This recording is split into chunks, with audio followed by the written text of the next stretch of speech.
أعوذ بالله من الشيطان الرجيم بسم الله الرحمن الرحيم إن الحمد لله نحمده ونستعينه ونستغفره ونؤمن به ونتوكل عليه ونعوذ بالله من شرور أنفسنا ومن سيئات أعمالنا من يهده الله فلا مضل له ومن يضلل فلا هادي له ونشهد أن لا إله إلا الله وحده لا شريك له ونشهد أن محمدا عبده ورسوله اما بعد السلام علیکم و رحمت الله و برکاته.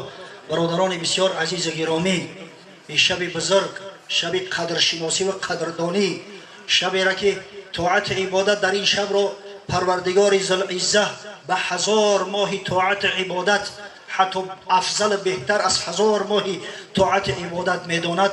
برای یکایک شما و در شخصیت شما برای تمام مسلمانان این دیار، تمام مسلمانان عالم تبریک و تهنیت میگویم و از درگاه خداوند حنان و منان مسئلت ها را دارم که پروردگار ما و شما را قدرشناس گرداند و قدر این شب بزرگ، این شبی که بنده اگر با طاعت استطاعت آن را سپری کند تمام گناه های ما قبلش انشاءالله به وعده پیامبر صادق مصدوق آمرزیده می شود.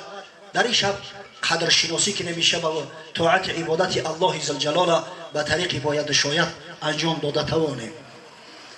بعضی برادران را میبینم در سر دسترخوان هنوزم شیشتی هم. ما را گفتم بیای صحبت شروع کنید. من گفتم که تا زمان مردم در سر دسترخوان هستن گوش نمیاندازند. اما یک دست به مصحف و یک دست بر جا باشن نمیای برادر. بسیار خواهش میکنم. او طعام واقعا خوب است. بسیار لذت دارد. رسول گرامی صلی الله علیه و سلم میفرماید للصائم فرحتان، روزدار دو خرسندی دارد. خرسندی یکمش هم در سر دسترخوان می شود. اذا افطر فرح بفطره، وقتی طعام خورد راحت میکنه آخی. البته با اون افطاری کردگیش خرسند می شود، اما انشاءالله خرسندی هزاران میلیون ها مراتب از این بالاتر ما و شما را انتظار است. و اذا لقی ربه فرح بصومه، فردا روز قیامت وقتی خدا را ملاقات شد، وقتی که خدا از او خوشنودی چه اظهار کرد، بعد خرسندیش دیگه حد کنار نداره که الحمدلله من روزه گرفته بودم، الحمدلله کوشش میکردم که شبهای رمضان به قیام شب گذرانم، الحمدلله جایی که موعظه و صحبت بود همه کار یک سو بگذاشتم و سخن حق و قول حق در گوش میانداختم. زیرا صحبت در صورت مؤثر میافتد که مردم آرامانه گوش کنند. اگر که گوش نکردند، اگر هر کس به صحبت خود ادامه داد، و خدا قسم حیف است. قال الله قال رسول الله، در محفلی که گوش نمی اندازند حیف است. بزرگ میفرماید لا تعلق الجواهیر فی اعناق الخنازیر، هیچ وقت گوهر در را که سخنهای گوهرگار خدا و پیغمبر است در گردن خنزیرها آویزان نکنید. من بسیار خواهش میکنم راستی از بس که شب ختم قرآن است در اینجا دوله ها و علمای عظام شرکت دارند، قاری‌های بسیار معروف و معتبره که اینا همه در جمهوری نام دارند، علمای 7 کشور شرکت دارند. الحمدلله صحبت طولانی نمیکنم، اما هم یه لحظه صحبت میکنیم. از همگان خواهش میکنم که گوش بیاندازید. حضرت مولوی روم در مثنوی خویش یک قصه عجیبی را آورده است. میفرماید آن یک مرغ گرفت از مکر دام، مرغ او را گفت ای خواجه همام، تو بس گاوان و میشان خورده ای، تو بس اشتر به قربان برده ای، تو نگشتی سیر زینها در زمان، هم نگردی سیر از اجزای بر. یک صیاد میگه قیلک مانده است، یک مرغه که را در دام میگیره، با قدرت خدای تعالی همون مرغ میگه در سخن میآید. این مسئله است. مرغ با زمان آدمی با صیاد مراجعت میکند که ای خواجه تو یک حیات تا پیش نظر بیار، چقدر تو گاو خوردی و شتر خوردی و چقدر بز گوسفند خوردی، از همینا حالی سیر نشیده. اگر حالی بپرسمت بگوی که شکم و بوی نان نمیکنم، از همین 10 گرم گوشتی من سیر میکنی؟ هیل مرا تا که 3 پندت بردیم تا بدانی زیرکم یا ابلهم. از خوندن من فایده نمیکنی و از اون من رها کن. 3 نصیحتت میگیرم انشاءالله اگر با همین نصیحت ها عمل کردی خیر دنیا و آخرت نصیبت میگیرد. اولی آن پند هم بر دستی تو، نصیحت یک مگو در کفی دستت بکنم، با نگوی که همین فاندم کردشته یا خراب زدشته که بگریزم. نصیحت یکما در کف دستت میکنم. اگر معقول شید سرم ده. اولی اون پند هم در دستی تو، ثانیش بر بام کهگل بستی تو، وان سوم پند دی هم من بر درخت تا از این سه پند گردی نیکبخت. وقتی که نصیحت یکم معقول شید سرم بده، نصیحت دیما در سرکی بوم میکنم. بعدا نصیحت سیما که از همه مهمتر است، خلاص خوردم که اوضاع چیدم در بالای شاخی درخت و انشاءالله میگم که اگر به همونو عمل کردی دنیا و آخرت الحمدلله آبادان میگردد. آن چی بر دست است آن است این سخن که محال روزی کس باور مکن. نصیحت یکم گفت برادر، اگر یکم سخنی محال را شنیدی گوش کنه قبول نکن. اگر کسی گفت که بچه مالی تیاشی چون میکنی جان تقام داده در ساعتی 3:30 مسجد میرای، ما نالی 30 سالت بجای رسید مسافر چیدی بعد میرای کنجی مسجد میگیری. زینهار باور نکن که اجل مقدر است و این نماز فرض برای تمام بنده های بالغ خدا است. این فرض برای مسافران و میان عمران نیست، بر جوانان بیشتر است. اگر گفت که چون میکنی ایشونی اسلام دین یک خراجات را از خود کرده و شب قدر گفته ولی همون ریمونت های خونت کم تری دیگه موندگی هست با ای پر یک فنتنی دیگه قبول نکن. زیرا که این خیر احسان میکنی برای آخرتت میکنی، فردا روز قیامت حتما این برای تو میرسه. اگر مال دیگرت به وارثا و به دیگران مانه او خیر احسان کردی انشالله یارو همش در میابی به تو میرسه. بر کفش چون گفت اول پندی زفت گشت آزاد و بران دیوار رفت. حقیقتا نصیحتی خوب است و سبحان الله. سرش داد پری در سرک دیواری خونه شیشت و گفت دیگر برگذشته غم مخور، چون زی تو بگذشت زون حسرت مبر. گفت نصیحتی دیوم برگذشته صلوات غم نخور، جان تا بسیار غم هم نده. او چیز در نصیبت نباشه رفت نگو که اما شد وقتش در همین منطقه ما یک سوتیق زمین از $100 خریده میشی، میخریدم 3-4 هزار دلار را 30-40 سوتیق امروز میفروختم، هر یک سوتیق شده 3000 تایپل میموندم. در نصیبت نبود است کم خدای تعالی نصیبت نگردوند است. هیچ وقت خدا آشفترم نکنه در بارش فکرم نکنه. ما شاء الله کن و ما لم یشاء لم یکن. آنچه تو خواهی نه چنان میشود، آنچه خدا خواست همان میشود. بعد از آن گفتش که در جسمم کتیم 10 درم سنگ است یک در یتیم، دولتی تو بخت فرزندانی تو بود آن گوهر به حق جان تو. وقتی خلاص خورد در شاخی درخت شیشت گوید مردی ساده اگر میکشتیم اگر به شرط جگلدون ما چاپ میکردی یک بریلیانت 30 گرمه را من فرو بردگیم میگرفتی آخر سبحان الله یک عمر برات کفایه میکرد. فوت کردی در که روزیت نبود که نباشد مثل آن در وجود. و خیلی بریلیانت قیمت بها در خزینه هیچ بچای دنیا نیست. خیلی در نصیبت نبود از دبر رفت. آنچنان که وقتی زادن حامله ناله سازد خواجه شد در غلغله. همین رنگی که زنه که دردش میزنه به طاقت میشه داد وای میکنه ایرم های دریغ رزد بچه کاش که بکشتم، کاش که هم بریلیانتا کم میگرفتم آدمی کمغل بودم زندگی من خوب میکردم. مرغ گفتش نه نصیحت کردمت که مبادا برگذشته دی غمت، چون زی تو بگذشت چون غم میخوری، یا نکردی فهم پندم یا کری.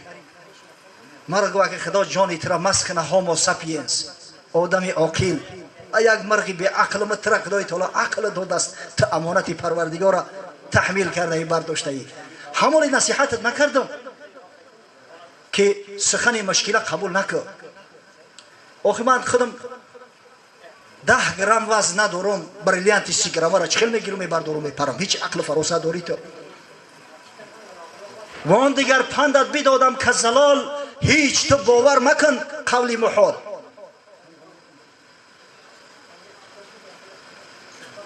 دیگر که آخه سبحان الله من ترا نصیحتت کردم 1 دقیقه پیش که اگر سخنی مقصد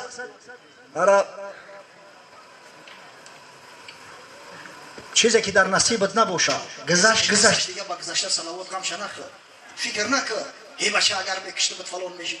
اگه در نصیبت نبود است من خلاص خوردم تو نال دریغ میخوری. کار رفت و با قول محالم باور نکن که مرغکی که خودش 10 گرم وزن داره اینجا بلیت 30 گرم را برداشته میتونه. خدا جان تماس کنه. خواجه باز آمد به خویش گفت تا که حین بازگوی آن پند خوبی سومی. عقلی مردک در سرش زد که حقیقتا اوقی سوده به دست، بی عقل به دست. گفت قبول، نصیحت سوم تبکه که توکلت به خدا برو دیگه. گفت آره خوش عمل کردی بدان تا بگویم پند سالیس رایگان. اگه باید تش گفت خوب عمل کردی دنیا گل شکفت. امروز اگه پند سومش مانده است، پند گفتن بر جهول خوابناک تخم افکندن بود بر شور خاک. همین با آدم جاهله که خوالو یا پکوش نمیکنه با او پند نصیحت گفتن مثل کاشتن بذر است، تخم است در یک شور زمین که هیچ وقت حاصلت نمیده و همه تخم کوریدگی هم به سرت سبیل میمونه، از همون مقصد که محروم میشوی. در محفل سخن تاثیر داره، اعتبار داره که مردم گوش کنن. برادر عزیز الحمدلله رب العالمین شب قدر است، بشی بد سلام بگیرید. شب قدر شناسی است. این شب هست که خدای بزرگ رفتار و کردار ما را، عبادت ما و شما را تماشا داره. خداوند در نزد ملائکه 7 آسمان با ما و شما افتخار میکند. بنده های من ببینه، بنده های من ببینه که خواب بر خود حرام کردیند، شب قدر قدردانی میکنند. این بنده ها را ببینه که نفسی خود حی زده و سری راه شهوت خیش را گرفته و به خاطر من روزه میدارند. خدای بزرگ روزه ماه شریف رمضان به خود تخصیص داده است. الا صیام فانه لی و انا اجزی به. هر عمل میکنی برای خودت میکنی مگر روزه که الله ذوالجلال میگه که بنده روزه را برای من میگیرد و پاداش او بنده را من میتم. و پیامبر محبوب صلی الله علیه و سلم امتش بشارت داد والذی نفس محمد بیده لخلوف فم صائم اطیب عند الله من ریح المسک. قسم به خدایی که جان محمد در قبضه قدرت اوست، بوی دهن روزدار نزد الله ذوالجلال از مشک عنبر خوشبوتر است. وقتی بوی دهن از مشک عنبر پیش پروردگار خوشبوتر است، تصور کنید که ذکری که ما میکنیم، الله که ما و شما میگیم، صلواتی که بر محمد میفرستیم، به خدا قسم ای حساب نداره، در هیچ ترازوی ای برداشته نمیشود. هیچ ترازو برداشتی این عمل خیر نیکی با شما را ندارد. الله اکبر. و برای روزدارای ماه شریف رمضان، برای او جوان مردایی که شبهای رمضان را به ختم قرآن گذراندن، تبریک تهنیت خود بیان میکنم. خوشا به حال تو. الحمدلله بنده خدا بودن اثبات کرده. الحمدلله امت محمد صلی الله علیه و سلم اثبات کرده. خدای بزرگ بشارت داده است تتجافا جنوبهم عن المضاجع یدعون ربهم خوفا و طمعا و مما رزقناهم ينفقون. این بندگان من که کواک میکنن پهلوهاشون به شب بستری گرم ترک میکنن، از بحر خواب میگذرن، عبادت خدا را میکنن و با اون مقدار رزق روزی که خدای تعالی براشون تهیه و آماده کرده است اکتفا میکنن، لقمه حلال میخورن. اینا مرتبه و منزلت چون به حدی هست که براشون میگه خدای تعالی در جنت نعمت های آماده کرده است که فلا تدری نفس ما اخفی لهم من قرة اعین جزاء بما كانوا یکسبون. هیچ شخصی نمیدوند، هیچ چشمی ندیده است، هیچ گوشه نشنیده است، حتی در گوشه خاطر کسی خطور نکرده است که خدای بزرگ در بدل عباداتی که ما و شما کردیم، در بدل این عمل خیری که ما و شما کردیم، در جنت المأوا برای ما و شما چی آماده کرده است. خشنودی دیگمی بنده روزدار فردا روز قیامت است. وقتی که رمضانی که پاس داشتیم، روزها روزه گرفتیم، از شهوات نفس خود باز داشتیم، در پیش پروردگار بزرگ خواهیم میشود که یا ربی انی منعته الطعام و الشهوات بالنهار فشفعنی فیه. پروردگارا من همین بنده تو را به شب‌های بر روزهای روزه از خوردن و آشامیدن و از شهوات باز داشتم، پس شفاعتی مرا در حقش قبول کرد. بعدا این قرآن را که الحمدلله به شب‌های رمضان ختم آن رو بگذرونیم، قرآن صفت پروردگار، کلام الله ذوالجلال، پیش خدا التجا میکند یا ربی انی منعته النوم باللیل فشفعنی فیه. پروردگار منی بنده تر به شبها از خواب باز داشتم، پس شفاعت مرا در حقش قبول کن.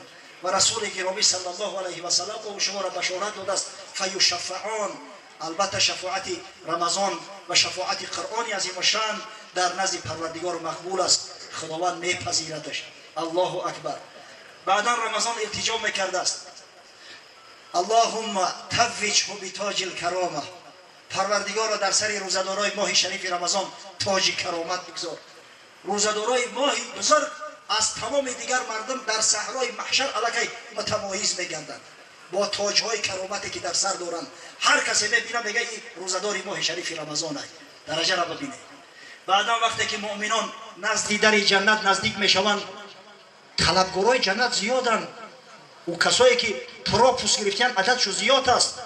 در نزد در ازدحام زیادی است. در نزد 8 در جنت در ریان پرد خود جنت هم میکشویند، ندا میشود ای روزدارای ماه شریف رمضان شما مهمانای خاصه پروردگار هستید، مرحمت کنید، تشریف بفرمایید، با یک آبرو با یک عزت وارد جنت المأوا میگردند و خداوند متعال از دیدار بی‌مثالش اونا را مشرف میگردوند. بعد خرسند میشود که الحمدلله که ما اهل رمضان بودیم، الحمدلله که ما خاطر پروردگار را پاس داشته ایم. بزرگی امت محمد صلی الله علیه و سلم از تمام دیگر امم در همین است. ما از دیگران زورتر نیستیم، ما از دیگران ثروتمندتر نیستیم، ما از دیگران زیباتر نیستیم. پس چرا خدای تعالی ما و شما را وصف کرده است در قرآن کنتم خیر امت اخرجت للناس، شما بهترین امتی هستید که در طول تاریخ بشر پا به عرصه هستی گذاشته اید. حضرت خداوندی میگه تأمرون بالمعروف و تنهون عن المنکر و تؤمنون بالله، زیرا که شما امری به معروف میگفتید و میشنیدید، از منکرات هم دیگر را باز میداشتید، شما ایمانی خالص به خدا داشتید. وقتی امری پروردگار شد کتب علیکم الصیام، شما روزه گرفتید. وقتی امری پروردگار شد اقیموا الصلاة، شما نماز خواندید. وقتی خدای بزرگ و آتوا الزکاه امر کرد زکات مالاتون را دادید. وقتی پروردگار ندا کرد ولله علی الناس حج البیت من استطاع الیه سبیلا، سفری حج اختیار کردید و خانه خدا را زیارت کردید. بزرگی و مرتبه و منزلت امتان محمد صلی الله علیه و سلم در همین از برادرای عزیز و خدا قسم در چیزی دیگر نیست.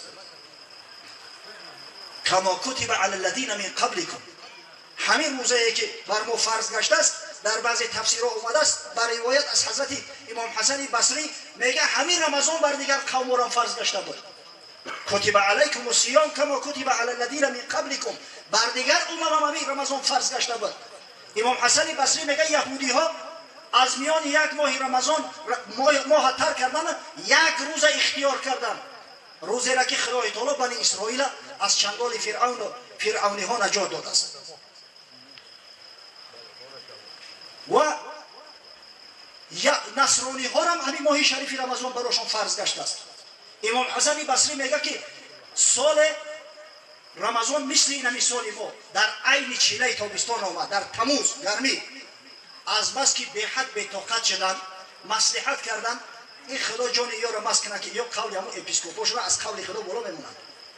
اتخذوا احبارهم و رهبانا اربابا من دون الله، اینا کسایی هستند که اپیسکوپ و پاتریارخ روین هاشون نعوذ بالله گپش از گپ خدا بالا گذاشتن که گمراه شدند و به غضب خدا گرفتار شدند. مصلحت دادن اپیسکوپا که بیایه بخریم رمضان در یک فصل معتدل میمونیم، در فصل بهار که نه گرمه نه خنکه، و همون کارم کردن. از بس که جنایت کردن فرمان خدا را از بس که اینا یک طرف گذاشتن، برای جبران جنایت امر شد که 10 روز دیگه اینا وکیل رمضان را که 29 روز است 40 روز کردن. از بین چند مدت گذشت یکی از امپراتورهای بیزانس، یکی از قیصرهای روم بیمار شد. پیش خدا نظر کرد که اگر من شفا بیابم 7 روز دیگه کوشش میکنم بیا هفته دیگه. نمی دین خدا را رنگی کارتا و استفاده میکنن جوان مردم. خداوند میگه شفاش داد، گرفت 7 روز دیگه ایلوش کرد 47 روز شد. وقتی این امپراتور مرد رفت جاش در کسی دیگر شد، گفت شما میکنید مایده بازی کرده 47 48 بیا یا برا زکریت کنیم 50 کنیم. گرفتن 50ش کردن. ولی یک بخشای پستی که دارن نصرانی‌ها 50 روزه، اما متاسفانه یا را صدقه را روزه کنه، حکمت روزه را که نمیدونن، فقط گوشت روغن حیوان میخورن. دیگه میوه را میزنن، شکم سیری گوشت ماهی را میزنن.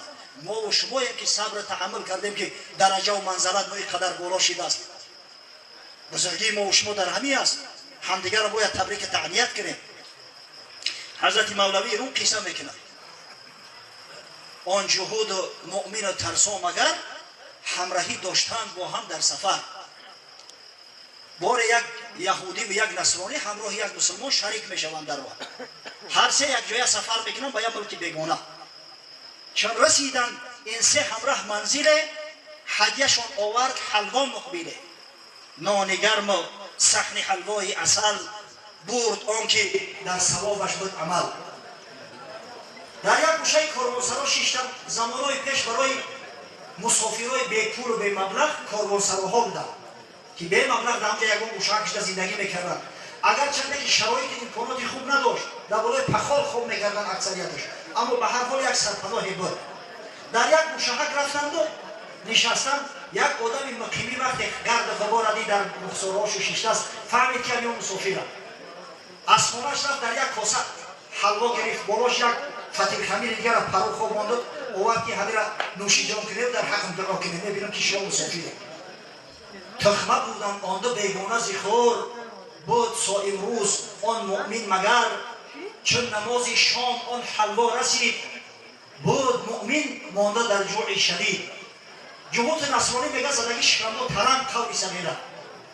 ای مسلمان از خوف آن که آدمی به تقوا بود است. خدی همی رفیقای نوباب مبود و یکان لقمه حرام نخورم، روزه گرفته دست بچورم گشنه. وقتی نماز شما را حلوا بگیرم بیارم پیشون. آنده کس گفتن ما از خور پریم، امشبش بین هم فردایش خوریم. جمهوت نصرانی گفتن شکمبای ما سیره، حلوای شیرین ای بیای بمونه بشه برای سحر زفترک کنید. این شیرینی در زفترک بسیار شو میروه. ها بیچاره مسلمان گشنه.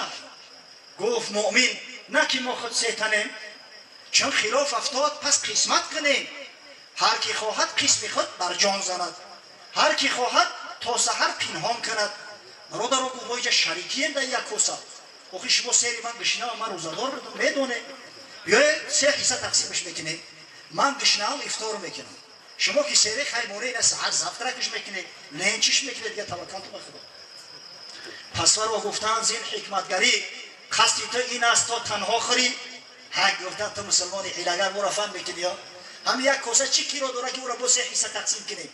اگه بیاریم بالای دسترخوان دمونیم شکم بی ما سیر ما را نفاره و تو خدا تو بزنیش میگم نمیشه. و گفتن اقلیت باید به اکثریت اطاعت کنه. لعنت بر ما اکثریتی که به ناحقه. متاسفانه در این دوره شمالی فقط ما را میشه فهم میکردن. اقلیت باید به اکثریت اطاعت کنه. آخه وقتی اکثریت به ناحقه چه اطاعت میکنه. اما زمین سخت آسمان بلند ایدست شکار میآورد کس از روش نمیرسد. بیچاره در یک گوشه پرتوخچه مارگزیدن خواب میبره و شکم کشیدن را چکار کنند. پس بخفتند آن شب و برخواستند، بامدادان خویش را آراستند. روی شستند و دهان و هر یک داشت اندر ورد راه و مسلک. سحر از خواب خیستند، هر کس به منهج خود به همون شریعت خودش طاعت عبادت چه انجام داد. یهودی یک کس اوقات روش شوشته روش طرفی خونه بیت المقدس کرد. دو سه بار همیتا گوارجمانه گوری خودش تکان داد و چند آیه از تورات خواند و اومد در سری دسترخوان شیشت. نصرانی روش ناشوشته هم یک کرس کشید و این عدسه ایسی نگفته و اومد شیشت. مسلمان خست افتوای او گرفت برفت طهارت کنی. نشستن دیگه اجداران 10-15 دقیقه پس اومد. حضرت تازه و آزاده طهارت کرده است. گفتم بیا جورکش نمونده ما بیا بخریم یه جویا. گفت حالی من نو برای عبادت خدا آماده شدم. صبر کنیم من نماز ما بخونم اگر. نماز نو سر شد. در نماز استاد در رکعت فرضی بامداد با ترتیل تجوید ای 40 تا 60 آیه تلاوت کرد که شاید قلبی همین کثافت‌ها سنگ دلا گردکی نرم و ملایم شود. اینا حیران شدند در عبادت این مرده که اوه این گشنه بود یک شبانه روز هیچ نخورده است. ما در یک شبی که گشنه و به طاقت شدیم این عجب مردمی بدیان یا عجب مردمی به طاعت عبادت بدیان. خلاص کرد اومد شیشت. ولی کوسه در بالای تاق موندگی است. آن یکی گفت که هر یک خواب خیش آن چی دید او دوش گو آور به پیش. هر کی خوابش بهترین را او خورد، قسم هر مفضول را افضل برد. جهود در او پیش دستی کرد گفت بچه ها همه حولا یک پرسه شکم یک هم رسید میکنم سه کس در هیچی نمیشه. بیای بهترش هر کس شب چی خواب دیده از خواب شب بگه همه هر کس خوابی رحمانی و خوابی خوب دیده باشه عیشیر مادرش حلال بزن همین حولا را. پس جهود آورد آنچه دیده بود تا کجا شب روحی او گردیده بود و در حال زمام اختیار را در دستش گرفت. یهودی مردم که شستری کردن خونه سوخت حالی هم کارشو هم یک خجاور ظلم با وقتی نتانیاهو از بالای منبر سازمان ملل متحد گردنکش کش میکنه گپ میزنه میگوید 10 سال داشته باشم همین بودم ایدا بیچاره‌تر به دنیا نیست. گفت در شب موسی هم آمد به پیش گربه بیند دنبه اندر خواب خیش. بچه‌ها گفت حضرت موسی را شب من در خواب دیدم. موسی کریمه، موسی را که حضرت عیسی گفته است من برای ادامه شریعت موسی آمدم. موسی را که نام شریفش در قرآن عظیم شان تو مسلمان میدانی 136 مراتب ذکر شده است. از همه پیغمبران بیشتر و زیادتر به واسطه با خدای تعالی تکلم کرده است. از پی موسی شدم تا کوه طور، هر سه مان گشتیم مستغرق ز نور. هم من و هم موسی و هم کوه طور، هر سه گم گشتیم زان اشراق نور.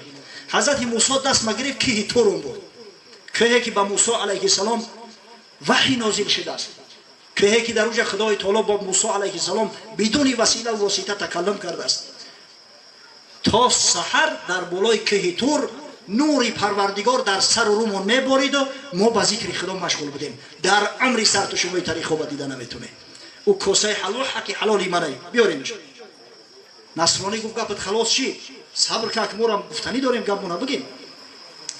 بعد از آن ترسا در آمد در کلام که مسیح امرو نمود اندر منام. من شدم با او به چهارم آسمان مسکن مأوای خورشید جهان. گفت برادر یهودی خوابی تو خوابی خوب است، خوابی بزرگ است، اما تو خوابی زمینی دیده. کوه طور با وجود همه عظمت و بزرگیش در زمین است. من حضرت عیسی را شب در خواب دیدم. حضرت دست مگرفت آسمان چهارم برآورد تا سحر ملائکه آش را ایستادگی زیارت میکردیم. خوابی تو کجا و خوابی من کجا؟ هر دو جنجال دارن مسلمان خبر. بعد گفتن اکه خودت یگان گفتنی نداری خواب ندیدی؟ پس مسلمان گفت ای یارانی من پیشم آمد مصطفی صلی الله علیه و سلم سلطانی من. برادر گفت منم خواب دیدم به خدا قسم. گفت ما در مسئله خواب خاصتا وقتی به پیغمبر نسبتش میتیم دروغ نمیگیم. کسی به پیغمبر دروغ را نسبت میته به دست خودش جوش در جهنم آماده کرده است. شب حضرت رسول الله صلی الله علیه و سلم در خواب دیدم مثل ماه شب 14 درآمد همه کاروانسرا همه منور شد. پس مرا گفت اون یکی بر طور تاخت با کلیم حق نرد عشق باخت.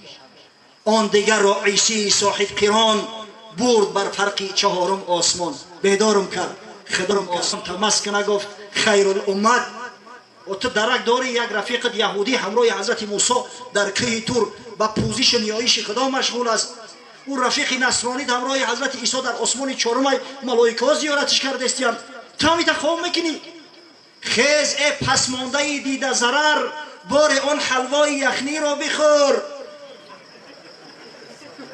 ای سلیم گولی و پسمانده هین برجه و بر کاسه حلوا نشین.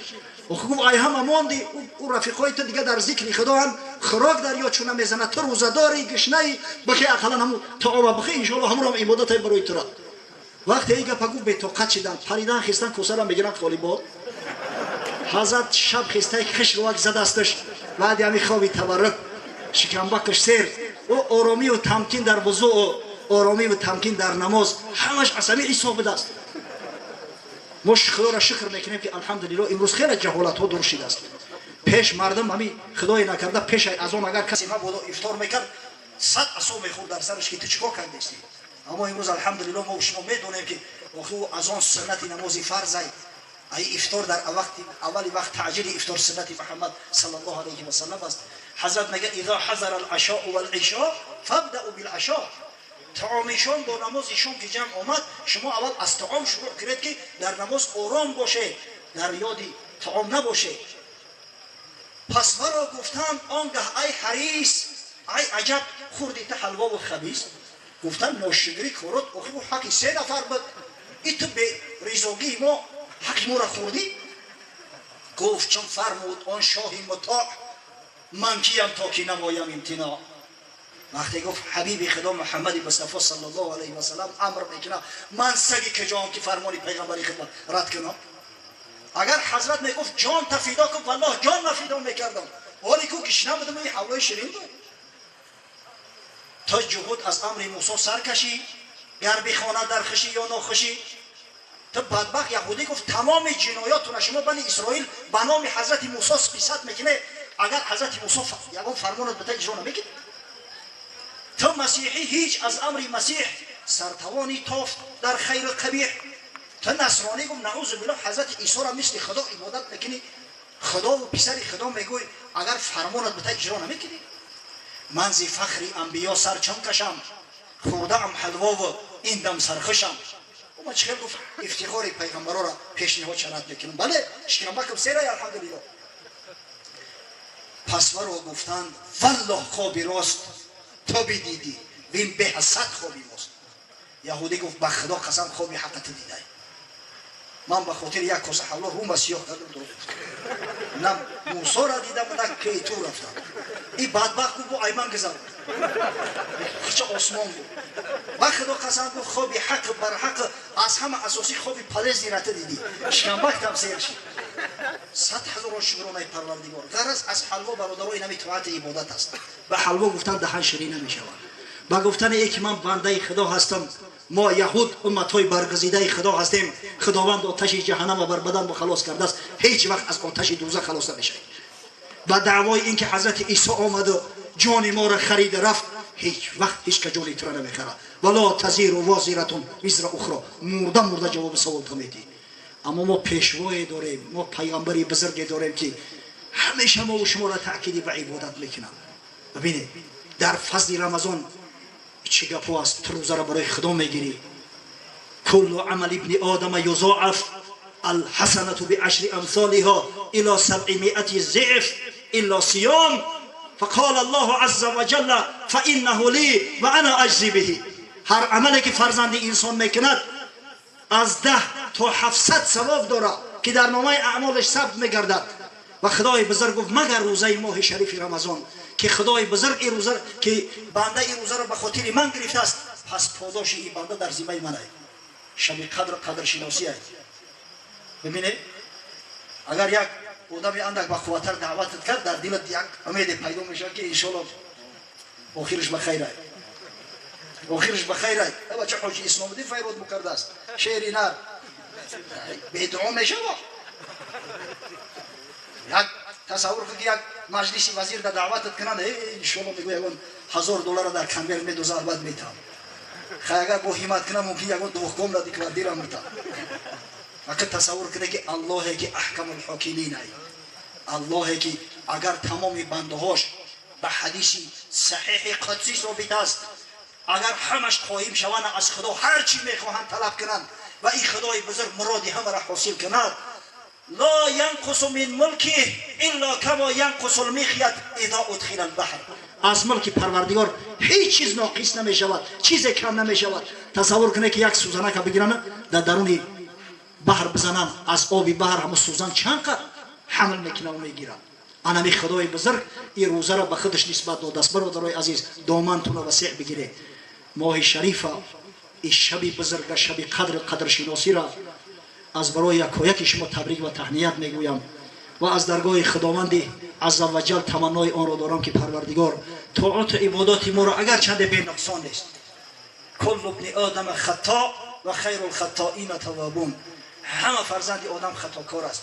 بهترین خطاکارا او بندهایی هستند که توبه کننده هستند. خداوند شب توبه و پوزش، شب مغفرت گناه ها و شب رحمت و آمرزش، شب گردانه که به صبحش ملائکه ها کرام الکاتبین در پشت و تپ تپ بزنه که خوشا به حالت ای بنده خدا، مثل طفلکی که نو از مادر تولد شده همه گناهات خدای تعالی ببخشید.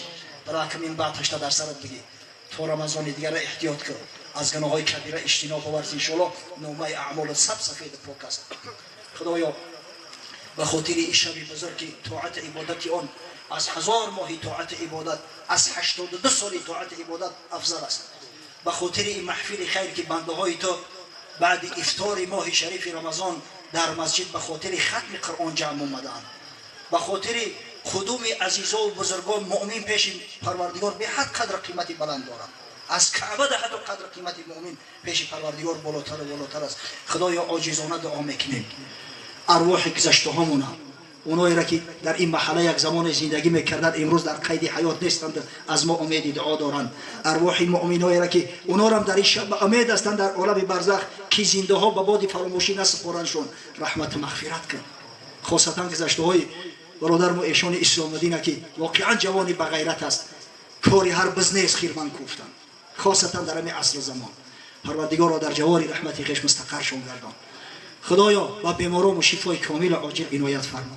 پروردگار و ریش سفیدا را که با وجود کبر سین در ختم قرآن شرکت میکنند، روزای رمضان روزه میگیرند، با عوض هر مویی که در اسلام سفید کردیان، خدایا یک نور براشون عنایت فرما.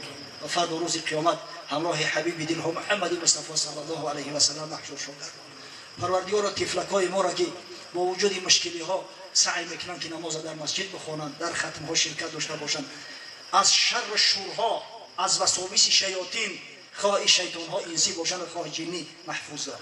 خداوند جوان مردای ما را که هم خدمت پدر و مادر کرده و دعای ایشان را میگیرند و هم فرزندای خود تعلیم و تربیه میدهند و مسلمان زاده به کمال میرسانند، در پناه امر اسمت محفوظ دار و رزق روزیاشون فراخ و وسیع گردان.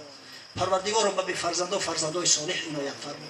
خداوند و بیزنا را صاحب زنهای صالحه گردان. پروردگار و محبوسا را براشون آزادی کامل عاجل عنایت فرما. خداوند امید به رحمت و شفقتی تو داریم، گناهامون بیامرز، فیض و فتوحات و برکات خیش را بالامون نازل فرما. پروردگار ما در عصر زندگی میکنیم که از وفات سید المرسلین 1400 سال گذشته است. وقتی صفات مبارک حضرت هم میخونیم چشمامون پری آب میشود، دلامون گم میزند. در این دنیا به دیدارش میسر نشده، فردا روز قیامت پروردگار رو از دیدارش و از صحبت شیرین و دلاراش محروم نگردان. خدایا فیض و فتوحات و برکات خیش را پیوسته در این خانه بزرگ، در خاندان اونایی که این خانه را بزرگ می‌دارند نماز در این خانه ادا میکنند، در این دیار زیبا، در این سرزمین زیبا، در جمعی ممالک مسلمانشین پیوسته نازل فرما.